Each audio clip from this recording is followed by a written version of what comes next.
زموږ سره د سکایپ د لارې د عصمت خان اچکزي لور شکریا اچکزي اړیکه ونیول. د چمن ټول غیرتي ولس ته سلام کاوه او د چمن و شهیدانو ته د الله پاک څخه د مغفرت دعاګانې غوښتلې او د چمن ټول غیرتي ولس ته پیغام درلودی چې تاسو ټول په اتفاق او اتحاد اوسئ.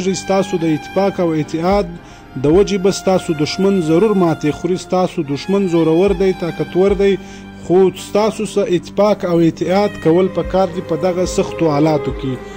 او بل کم چې د پر سوشل میډیا د پرون د څه وایس میسج چلیږي چې خلکو دا ورسره نوشته کړي دي چې دا د نغمې وایس میسج دی، کم د پرلت په حواله چې سوی وو هغه د نغمې وایس میسج نه دی، هغه د شکریه اچکزي وایس میسج دی چې د یو واتساپ په ګروپ کې کړی وو. نه پوهېږم چې د واتساپ د ګروپ څخه چا هغه میسج سوشل میډیا ته راوړی دی. دا غوښتنه هم کوله چې کوم څوک د یو چا میسج سوشل میډیا ته راوړي په کار دا دی د هغه څخه اجازه واخلي، هغه بیا سوشل میډیا ته راوړي. او ټول غیرتي ولس ته دا هم ویل چې موږ هر وخت ستاسو سره ولاړ یو، ستاسو د مظلومیت آواز در هره کونجه پورې رسو چې څومره زموږ وس کار کوي.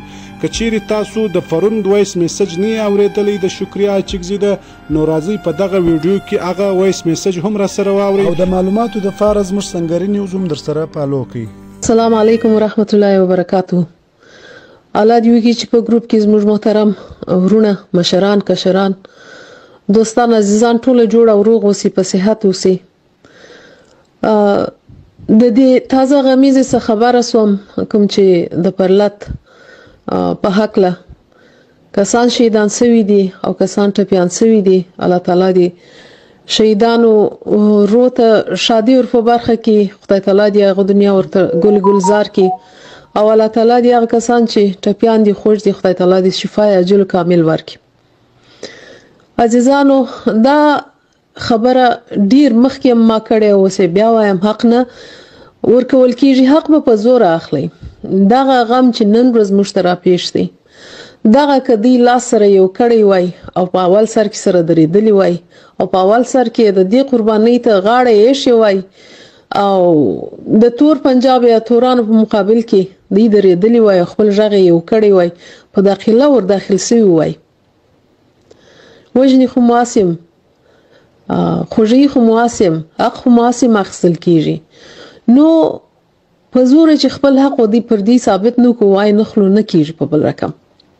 خیر تاسو خپل مسئولیتونه لري، هر یو حالت ناست خپل په مشرانو خپل په شوبت بهتره پیږي، مګر متاسفانه چې داغه مشران چې دلته دي خدای تعالی دې ته اتفاق ورکړي چې لا سره یو کې اتفاق وکړي او دا بیچارهګان چې نن ورځ خوش سوي دي یا دا بیچارهګان چې نن ورځ شهیدان سوي دي د دې غور دی وسمو کې.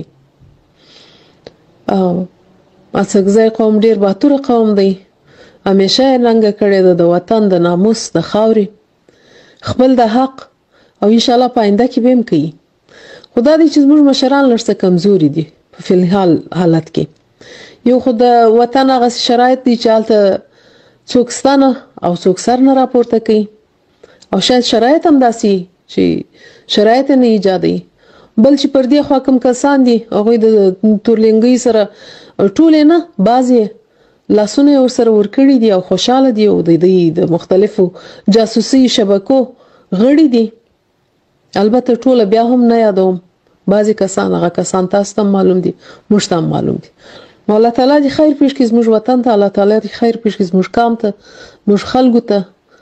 او بیا هم دغه کس چې شهید سوی دی یا کسان شهیدان سوي دي خدای تعالی دې وبخښي، الله تعالی دې دې شهادت قبول کړي او څوک چې ټپیان سوي دي شفای عاجل کامل ورته غواړم. ورونو په اتفاق سر پورته کوي، غږ کوي. دا مختلف ځایونه چې دا کاکوزی دی یا دوزی دی غبیزی دی څوک دی دا هیڅ اهمیت نه لري، هیڅ معنا نه لري، بې له دې چې سره ومویشي، بې له دې چې سره تفریقه پکښې راواچوي، بې له دې چې یو د بله سمو زړه بدې کړي او جلا